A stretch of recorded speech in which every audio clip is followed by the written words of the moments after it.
program-program yang sudah dijalankan di Desa Lumbu, Kebumen, Jawa Tengah. Otomatis muncul apa sih yang dibutuhkan desa, karena desa mandiri itu memang dari kuesioner desa yang harus diisi. 1 miliar itu untuk apa sih, uangnya seberapa, kan seperti itu. Lihat bersama bahwa Desa Lumbu yang ada di Kebumen, Jawa Tengah ini tidak hanya menjadi desa berkembang, namun dengan potensi yang dimiliki ini bisa dapat terus digali dan menjadi penggerak perekonomian untuk seluruh lapisan masyarakat di dalamnya.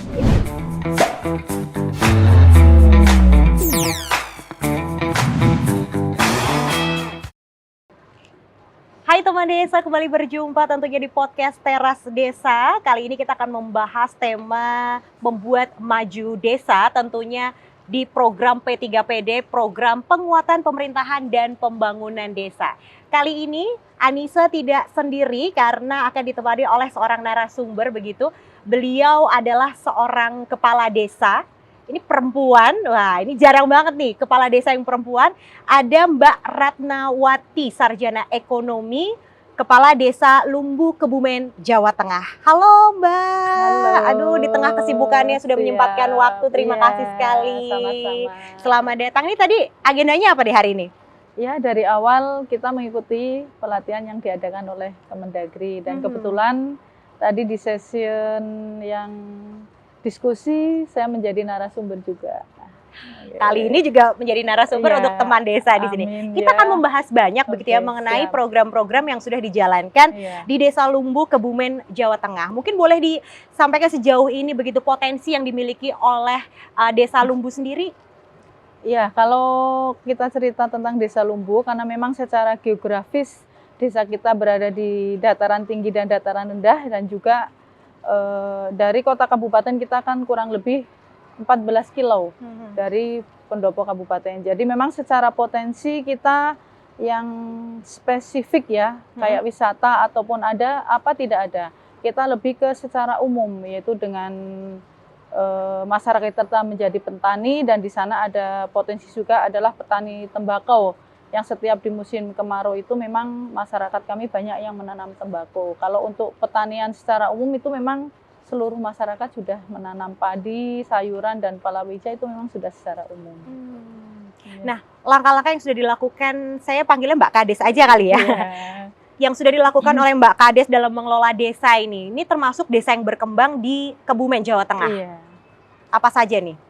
Kalau kita terkait dengan langkah-langkah desa, kita terutama ya kalau kepala desa itu kan kita lebih ke pembangunan ya, padahal kalau ibaratnya kepala desa, masyarakat menilai kalau kita tidak membangun secara fisik dikira kepala desa tidak berhasil, namun sebenarnya tidak lepas melulu kita adalah fisik karena memang pembangunan manusianya itu atau memang peningkatan kapasitas masyarakat itu sendiri sebenarnya lebih penting, dan di situ juga kita kalau secara peningkatan kapasitas kita memang mengadakan pelatihan-pelatihan di tingkat desa, baik itu untuk pembiayaan untuk kader posyandu, PKK, Karang Taruna, dan lain-lain itu memang sudah kita anggarkan dari dana desa yang ada ataupun dana-dana lain yang ada.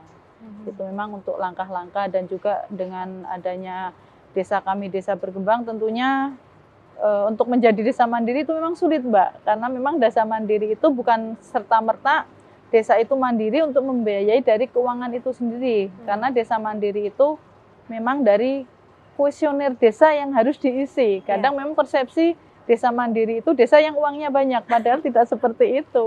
Dan tidak semudah itu ya tidak Ibu ya? Semudah itu. Nah, kalau melihat potensi yang dimiliki oleh Desa Lumbu begitu, bagaimana Mbak Kades ini mengidentifikasi sektor ataupun produk unggulan yang dimiliki? Tadi disebutkan bahwa ada tembakau yang menjadi salah satu potensi yang dimilikinya untuk perkembangan desa ke depannya. Iya, kalau untuk tembakau kita memang selain petani itu yang menanam dari masyarakat, warga kita juga ada yang pengolah tembakau. Jadi dari desa-desa tetangga kayak di sekitar kita ada Tegarrejo, Jelgiwinangun, dan lain-lain yang mereka menanam tembakau, mereka untuk pengolahan menjadi tembakau potongan itu ya, yang sudah bisa untuk merokok, tapi yang merokok bukan kalau di Jawa itu ngelinting ya, itu masih lintingan itu memang warga kami banyak yang menjadi pengolah tembakau, itu yang satu. Yang kedua kalinya kalau terkait dengan potensi sebenarnya kita ada potensi wisata, tapi itu memang perlu kerjasama dari beberapa desa di Kecamatan Kutawinangun dan perlu peran serta dari pemerintah kabupaten ataupun pemerintah kecamatan, karena di sana melihat potensi yang sudah kita lihat dari awal dulu adanya MP3KI, di sana ada wisata religi yang tentunya bisa berkembang dengan adanya itu untuk trail-trailan, off-road trail itu bisa, namun itu memang perlu perjuangan dari beberapa stakeholder yang ada dan juga kerjasama dari beberapa desa. Dan alhamdulillah untuk Pak Camat kita yang sekarang juga ada wacana ke sana, mudah-mudahan bisa terrealisasi. Berarti itu kedepannya menjadi salah satu master plan-nya dari Desa Lumbung itu sendiri. Nah, mungkin Mbak Kades bisa disampaikan begitu bagaimana perencanaan dan juga pelaksanaan program pengembangan desa hingga saat ini?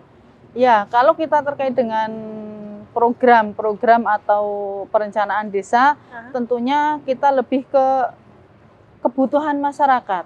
Contoh dalam kita merencanakan sebuah pembangunan di desa yang itu kita tuangkan melalui RPJMdes, itu kita adalah melalui suara masyarakat yang diawali dengan musyawarah dusun, yaitu musyawarah dusun yang nantinya kita tuangkan menjadi RKPdes, ditetapkan menjadi APBdes, itu memang ada peran serta seluruh masyarakat yang ada, baik itu dari mungkin kelompok perempuan tentunya, dari kelompok anak-anak, yang sekarang juga ada program baru yang kebetulan Desa Lumbung masuk, yaitu DRPPA, itu menjadi salah satu desa perlindungan perempuan dan anak, itu salah satu yang itu juga menjadi concern concern kita di desa, bahwa memang perempuan dan anak menjadi peran utama di desa kita juga. Betul.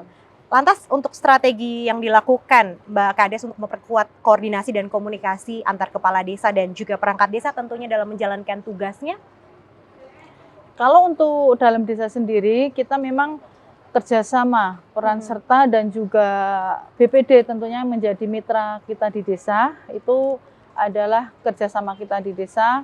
Dan juga untuk peningkatan kapasitas, di sana juga kita ada penganggaran, ada pembiayaan untuk kader posyandu, baik itu dari PMT, peningkatan kapasitas kader posyandu dan PKK itu sendiri, terus untuk BPD juga kita ada, dan tentunya tidak lepas dengan perangkat desa yang ada, selain melalui dari peningkatan kapasitas yang diadakan oleh P3PD ini. Dan juga untuk tadi apa satunya ya Mbak, yang untuk kerjasama antar desa. Kebetulan di desa kami di Kecamatan Kutawinangun juga sudah terbentuk BKAD, Badan Kerjasama Antar Desa, yang itu dulu embrionya dari 2009 PNPM Mandiri, yang saya juga di dalamnya sebagai Badan Kerjasama Antar Desa. Jadi itu nanti akan kita kerjasamakan pada saat Musrenbangdes. Jadi Musrenbangdes itu kebutuhan apa sih yang ada di desa dan kebutuhan apa yang ada di antar desa itu. Jadi nanti ada penandatanganan kepala desa dari desa terkait dengan kerjasama desa tersebut. Nanti untuk pengajuan ke tingkat kabupaten. Contoh di desa kami ada satu sungai yang melalui beberapa desa. Kalau memang kita mau mengajukan normalisasi, itu memang harus ada pengajuan sebangsa ke Dinas DPU itu yang ditandatangani oleh 3 atau 4 kepala desa, itu akan lebih diperhatikan, di-approve ya. Iya. Lebih cepat prosesnya nantinya. Nah, manfaat dari P3PD yang dirasakan? Kalau untuk manfaatnya kita sangat berterima kasih kepada P3PD dengan adanya pelatihan-pelatihan yang ada saat ini, yang tentunya ini sangat bermanfaat bagi desa. Besar harapan kami ini nanti akan lebih meluas lagi pelatihannya. Kalau sekarang kan hanya sebatas nuwun sewu, kayak desa saya kemarin kan cuma kalau kelembagaannya cuma Kades, Sekdes, PKK kan baru seperti itulah. Besar harapan kami ke depan untuk P3PD ini, pelatihan itu lebih ke mungkin kelembagaan desa yang ada LKD, baik itu BPD sebagai mitra kami di desa, kelembagaan desa lain yang tentunya ikut memikirkan berkembangnya desa itu sendiri. Sehingga pelatihannya juga merata ya, seluruh lapisan masyarakatnya. Iya, karena memang di kami dana desa ada, dan juga mungkin di kabupaten juga ada, tapi terbatas dengan anggarannya ada Mbak. Jadi memang untuk peningkatan kapasitas ini kalau memang di P3 PD ini ada. Jadi besar harapan kami untuk peningkatan kapasitas ini lebih diperluas dan lebih mengena terkait dengan materi dan juga lain-lainnya. Hingga saat ini untuk peningkatan kapasitas perangkat desa nih, terutama dalam mengelola administrasi desa, kemudian administrasi keuangan, administrasi kependudukan mungkin, dan juga dokumentasi? Iya. Seperti apa? Kalau peningkatan kapasitas yang tentunya di desa kami, di Kecamatan Kutoinangun dan juga Kabupaten Kebumen, kita ada rakor bulanan. Yang rakor itu secara rutin dilakukan? Secara rutin, ya. Jadi di situ sudah otomatis muncul apa sih yang dibutuhkan desa. Untuk Siskuides juga dari Sekdes sebagai administrasi desa itu juga ada pelatihannya. Jadi memang sudah rutin tahunan yang nanti juga ada dari kabupaten peningkatan kapasitas. Selain dari pembekalan awal kepala desa yang baru jadi, itu kan sudah secara otomatis pembekalan awal itu sudah ada. Jadi memang selain dari desa kita sendiri menganggarkan, kalau kita laksanakan di desa, kita akan memanggil dari dinas terkait sebagai narasumber yang anggarannya juga bisa kita anggarkan dari dana desa.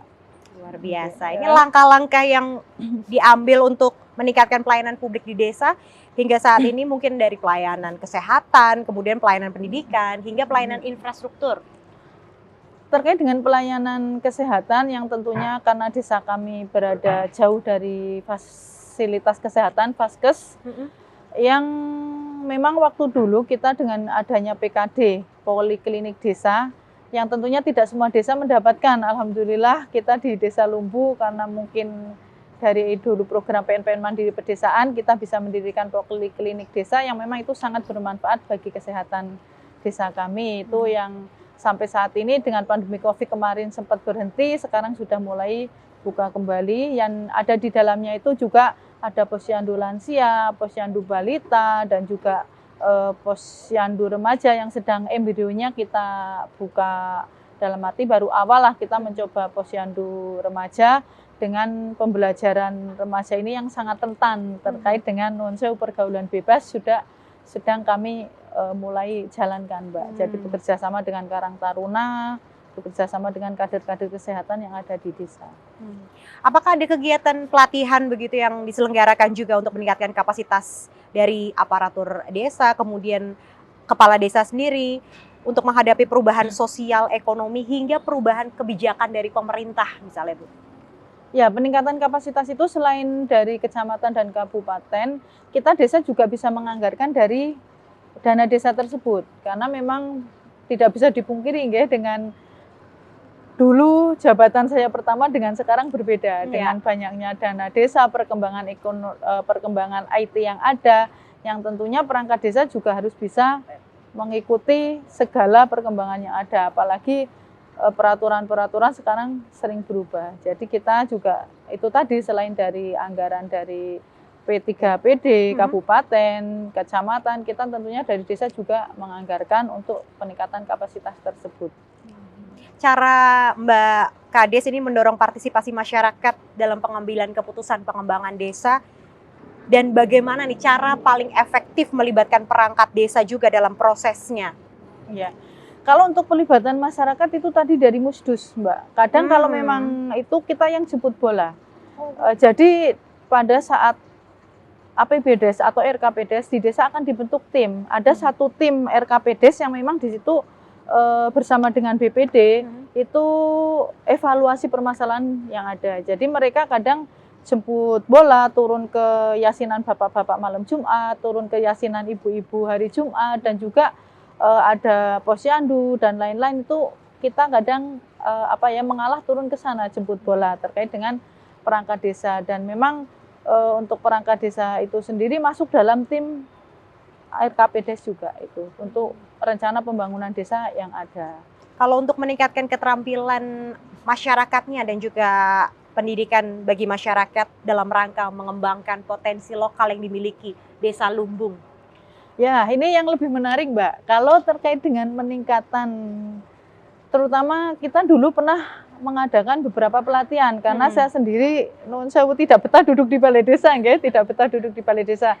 Saya lebih senang keluar, mungkin main ke dinas dan lain-lain, dan juga ke teman-teman desa. Nah, ini Yang menarik dengan kita mengadakan pelatihan, contoh hal, kita pernah mengadakan pelatihan pembuatan makanan, baik itu dari keripik, singkong, sale, gula asam dan lain-lain yang ada di situ dulu melalui dana. Terus adanya pelatihan las, pelatihan menjahit dan lain-lain. Alhamdulillah Desa Lumbu sudah pernah mendapatkan semua.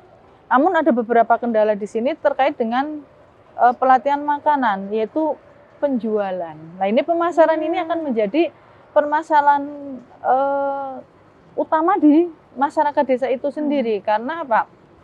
Yang namanya masyarakat sudah membuat sekali dari hasil pelatihan itu. Manakala menjual tidak laku ya sudah, mereka sudah, karena memang mereka sendiri tidak ada jiwa usaha. Karena hanya berdasarkan hasil pelatihan itu sendiri, manakala tidak ada jiwa usaha di dalamnya ya sudah, sekali menjual tidak laku kapok, ya sudah. kan seperti itu. Nah, tidak dilanjutkan lagi. Iya. Nah, caranya untuk mendorong jiwa kewirausahaan masyarakat yang mungkin belum tertarik, bahkan ya itu tadi gagal, akhirnya dia tidak mau melanjutkan lagi, ini seperti apa Mbak Kades? Lah ini yang susah, karena nuwun sewu, bahasa entrepreneurnya dulu belum ada ya, jadinya ya susah. Memang kalau memang dianya sudah punya jiwa usaha, pangapunten, sekarang kalau bicara usaha modal nomor 24 lah ya seperti itu, karena memang perbankan dan perbankan itu sangat mudah mengeluarkan untuk modal usaha. Namun yaitu tadi, permasalahan konflik yang ada adalah pemasaran itu tadi loh Mbak. Pemasaran itu yang dulu memang sudah sering saya sampaikan juga pada saat ada rapat dan lain-lain, bagaimana sih kita bisa meningkatkan ekonomi masyarakat dari hasil pelatihan yang ada.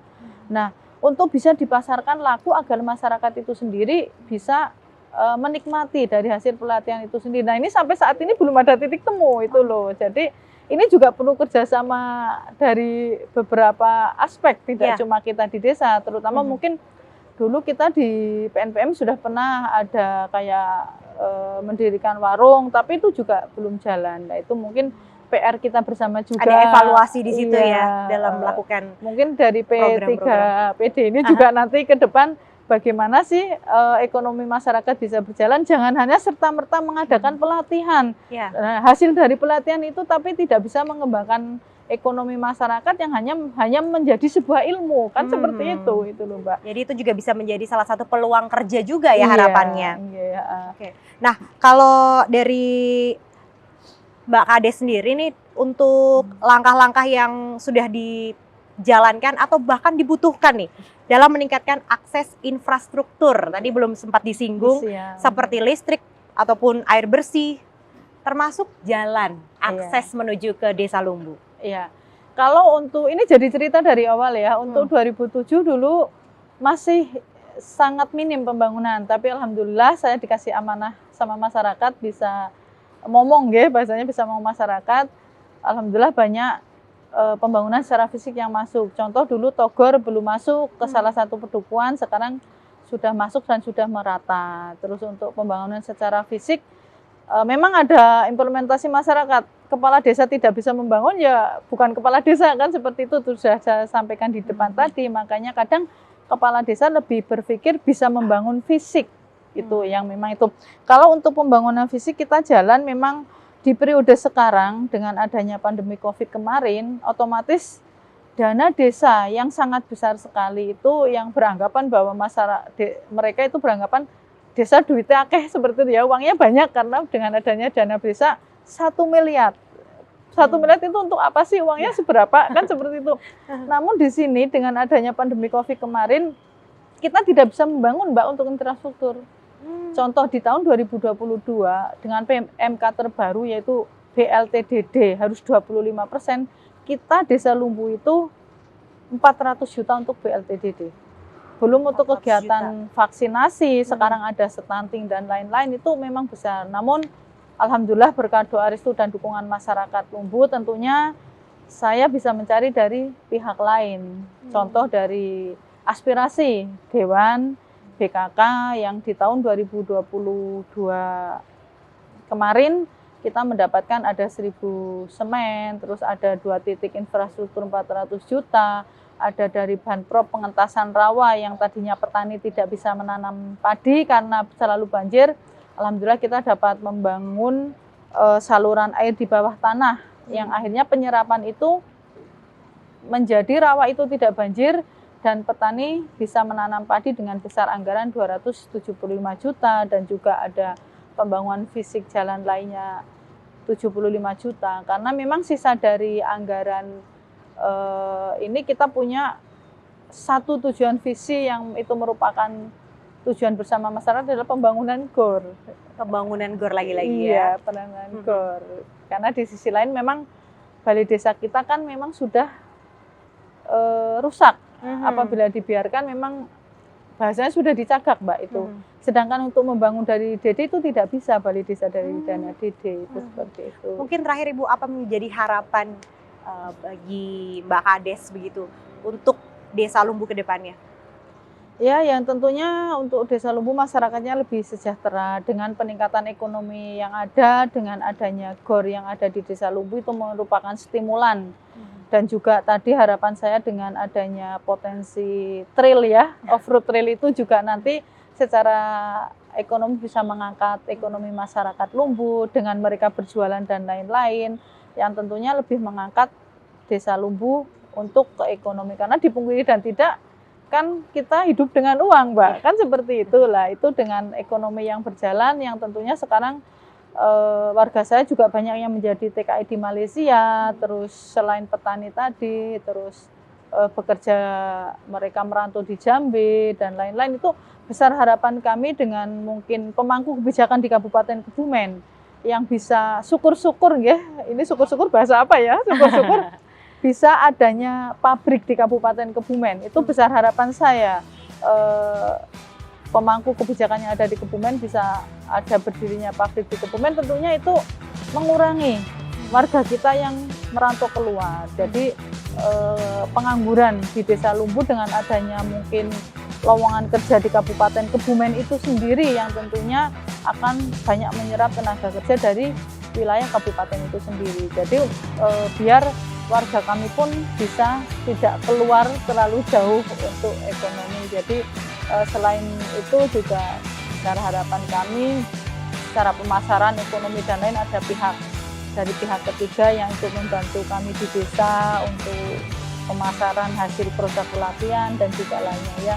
Harapan untuk masyarakat Desa Lumbu bisa lebih sejahtera dan lebih tentunya lebih bermanfaat untuk kita ke depannya baik secara infrastruktur, kesehatan, dan juga pendidikan. Kalau untuk secara pendidikan, tadi perlu disinggung ya, kita memang di situ ada pondok, ada guru ngaji, dan kita lebih memperhatikan Nuwun Sewu karena untuk guru ngaji kita ada dari DD juga Mbak, kita anggarkan di. Baik Ibu, terima kasih sekali. Itu tadi informasi yang begitu lengkap juga dan tentunya ini kita berharap bersama bahwa Desa Lumbu yang ada di Kebumen, Jawa Tengah ini tidak hanya menjadi desa berkembang, namun dengan potensi yang dimiliki ini bisa dapat terus digali dan menjadi penggerak perekonomian untuk seluruh lapisan masyarakat di dalamnya. Itu harapan kita bersama ya, semoga terwujud. Amin, amin. Baik, terima kasih Mbak Kades atas waktunya sudah berkunjung ke sini dan tentunya berbincang di podcast Teras Desa. Nah teman desa, sekali lagi terima kasih juga sudah menyaksikan episode kali ini dan jangan lupa subscribe podcast Teras Desa tentunya di YouTube Teras Bersama. Saya Anissa Rizkia dan segenap kru yang bertugas pamit undur diri. Sampai jumpa.